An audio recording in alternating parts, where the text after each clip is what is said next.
2 ദിനവൃത്താന്തം 32 അധ്യായം. ഈ കാര്യങ്ങളും ഈ വിശ്വസ്ത പ്രവൃത്തിയും കഴിഞ്ഞ ശേഷം അശ്ശൂർ രാജാവായ സൻഹേരീബ് വന്ന് യെഹൂദയിൽ കടന്ന് ഉറപ്പുള്ള പട്ടണങ്ങളെ നിരോധിച്ച് കൈവശമാക്കുവാൻ വിചാരിച്ചു. സൻഹേരീബ് വന്ന് യെരൂശലേമിനെ ആക്രമിക്കാൻ ഭാവിക്കുന്നു എന്ന് യെഹിസ്കീയാവ് കണ്ടിട്ട് പട്ടണത്തിന് പുറത്ത് ഉള്ള ഉറവുകളിലെ വെള്ളം നിർത്തിക്കളയേണ്ടതിന് തൻ്റെ പ്രഭുക്കന്മാരോടും വീരന്മാരോടും ആലോചിച്ചു. അവർ അവനെ സഹായിച്ചു.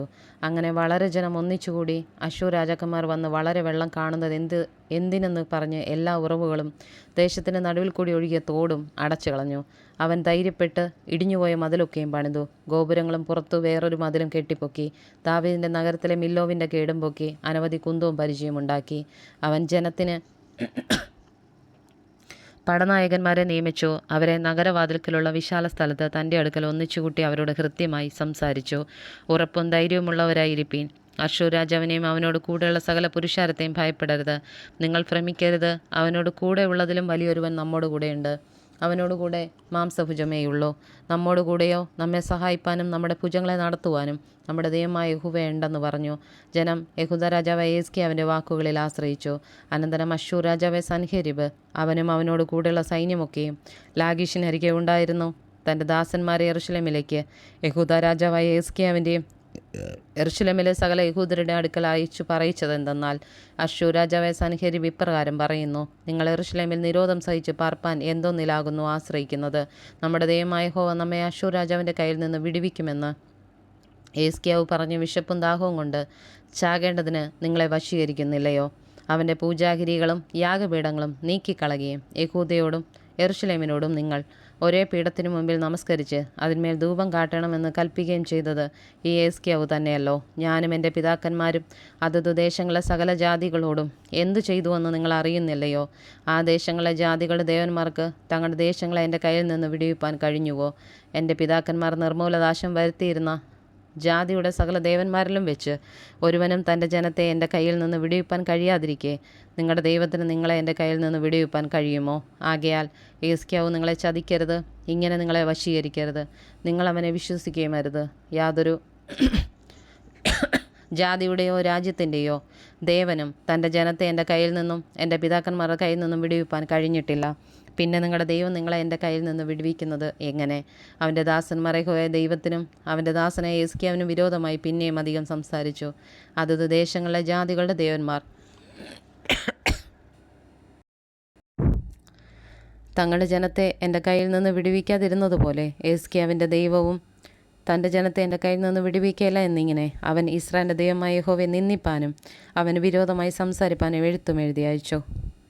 പട്ടണം പിടിക്കേണ്ടതിന് അവർ യെരൂശലേമിലും അതിന്മേലുള്ള ജനത്തെ പേടിപ്പിച്ച് ഭ്രമിപ്പിപ്പാൻ യഹൂദ ഭാഷയിൽ അവരോട് ഉറക്കെ വിളിച്ചു. മനുഷ്യരുടെ കൈപ്പണിയായ ജാതികളുടെ ദേവന്മാരെക്കുറിച്ച് എന്ന പോലെ യെരൂശലേമിൻ്റെ ദൈവത്തെക്കുറിച്ച് സംസാരിച്ചു.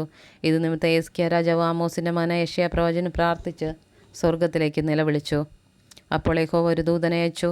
അവൻ അശ്ശൂർ രാജാവിൻ്റെ പാളയത്തിലെ സകല പരാക്രമശാലികളെയും പ്രഭുക്കന്മാരെയും സേനാപതികളെയും സംഹരിച്ചു. അതുകൊണ്ട് അവൻ ലജ്ജാമുഖത്തോടെ സ്വദേശത്തേക്ക് മടങ്ങിപ്പോകേണ്ടി വന്നു. അവൻ തൻ്റെ ദേവൻ്റെ ക്ഷേത്രത്തിൽ ചെന്നപ്പോൾ അവൻ്റെ ഉദരത്തിൽ നിന്ന് ഉത്ഭവിച്ചവർ അവനെ അവിടെ വെച്ച് വാൾ കൊണ്ട് കൊന്നുകളഞ്ഞു. ഇങ്ങനെ യഹോവ യെഹിസ്കീയാവെയും യെരൂശലേം നിവാസികളെയും അശ്ശൂർ രാജാവ് സൻഹേരീബിൻ്റെ കയ്യിൽ നിന്ന് മറ്റെല്ലാവരുടെയും കയ്യിൽ നിന്ന് രക്ഷിച്ചവർക്ക് ചുറ്റിലും വിശ്രമം നൽകി. പലരും യെരൂശലേമിലെ യഹോവയ്ക്ക് കാഴ്ചകളും യെഹൂദ രാജാവ് യെഹിസ്കീയാവിന് വിശേഷ വസ്തുക്കളും കൊണ്ടുവന്നു. അവൻ അന്നു മുതൽ സകല ജാതികളുടെയും ദൃഷ്ടിയിൽ ഉന്നതനായി തീർന്നു. ആ കാലത്ത് യെഹിസ്കീയാവിന് മരണകരമായ ദീനം പിടിച്ചു. അവൻ യഹോവയോട് പ്രാർത്ഥിച്ചു. അതിനവൻ ഉത്തരമരുളി ഒരു അടയാളവും കൊടുത്തു. എന്നാൽ യെഹിസ്കീയാവ് തനിക്ക് ലഭിച്ച ഉപകാരത്തിന് അടുത്തവണ്ണം നടക്കാതെ നിഗളിച്ചുപോയി. അതുകൊണ്ട് അവൻ്റെ മേലും യഹൂദയുടെ മേലും യെരൂശലേമിന്മേലും കോപമുണ്ടായി. എങ്കിലും എൻ്റെ ഗർവത്തെക്കുറിച്ച് യെഹിസ്കീയാവും യെരൂശലേം നിവാസികളും തങ്ങളെ തന്നെ താഴ്ത്തി. അതുകൊണ്ട് യഹോവയുടെ കോപം യെഹിസ്കീയാവിൻ്റെ കാലത്ത് അവരുടെ മേൽ വന്നില്ല. യെഹിസ്കീയാവിന് അനവധി ധനവും മാനവും ഉണ്ടായിരുന്നു. അവൻ വെള്ളി, പൊന്ന്, രത്നം, സുഗന്ധവർഗം, പരിച, സകലവിധ മനോഹര വസ്തുക്കൾ എന്നിവയ്ക്കായി ഭണ്ഡാരഗ്രഹങ്ങളും ധാന്യം, വീഞ്ഞ്, എണ്ണ എന്ന അനുഭവങ്ങൾക്കായി പാണ്ഡികശാലകളും സകലവിധ മൃഗങ്ങൾക്കും പുരകളും ആട്ടിൻകൂട്ടങ്ങൾക്ക് തൊഴുത്തുകളും ഉണ്ടാക്കി. ദൈവം അവൻ അനവധി സമ്പത്ത് കൊടുത്തിരുന്നതുകൊണ്ട് അവൻ പട്ടണങ്ങളെയും ആടുമാട് കൂട്ടങ്ങളെയും വളരെ സമ്പാദിച്ചു. ഈ യെഹിസ്കീയാവ് തന്നെ ഗീഹോൻ വെള്ളത്തിൻ്റെ മേലേക്ക് മേലത്തെ ഒഴുക്ക് തടുത്ത് ദാവീദിൻ്റെ നഗരത്തിൻ്റെ പടിഞ്ഞാറേ ഭാഗത്ത് താഴോട്ട് വരുത്തി. അങ്ങനെ ഹിസ്കിയാവ് തൻ്റെ സകല പ്രവൃത്തികളും കൃതാർത്ഥനായിരുന്നു. എങ്കിലും ദേശത്തിൽ സംഭവിച്ചിരുന്ന അതിശയത്തെക്കുറിച്ച് ചോദിക്കേണ്ടതിന് ബാബേൽ പ്രഭുക്കന്മാർ അവൻ്റെ അടുക്കൽ അയച്ച ദൂതന്മാരുടെ കാര്യത്തിൽ അവൻ്റെ ഹൃദയത്തിലുള്ളതൊക്കെയും അറിവാൻ തക്കവണ്ണം അവനെ പരീക്ഷിക്കേണ്ടതിന് ദൈവം അവനെ വിട്ടുകൊടുത്തു. ഹിസ്കിയാവിൻ്റെ മറ്റുള്ള വൃത്താന്തങ്ങളും അവൻ്റെ സൽപ്രവൃത്തികളും ആമോസിൻ്റെ മകനായ യെശയ്യാ പ്രവാചകൻ്റെ ദർശനത്തിലും യഹൂദിലെയും ഇസ്രായേലിൻ്റെ രാജകുമാരുടെ പുസ്തകത്തിൽ എഴുതിയിരിക്കുന്നുവല്ലോ. ഹിസ്കിയാവ് തൻ്റെ പിതാക്കന്മാരെ പോലെ നിദ്ര പ്രാപിച്ചു. ദാവീദിൻ്റെ പുത്രന്മാരുടെ കല്ലറയിലേക്കുള്ള കയറ്റത്തിങ്കൽ അവനെ അടക്കം ചെയ്തു. അവൻ്റെ മരണസമയത്ത് എല്ലാ യഹൂദയും യെരൂശലേം നിവാസികളും അവനെ ബഹുമാനിച്ചു. അവൻ്റെ മകനായ മനശ്ശെ അവനു പകരം രാജാവായി.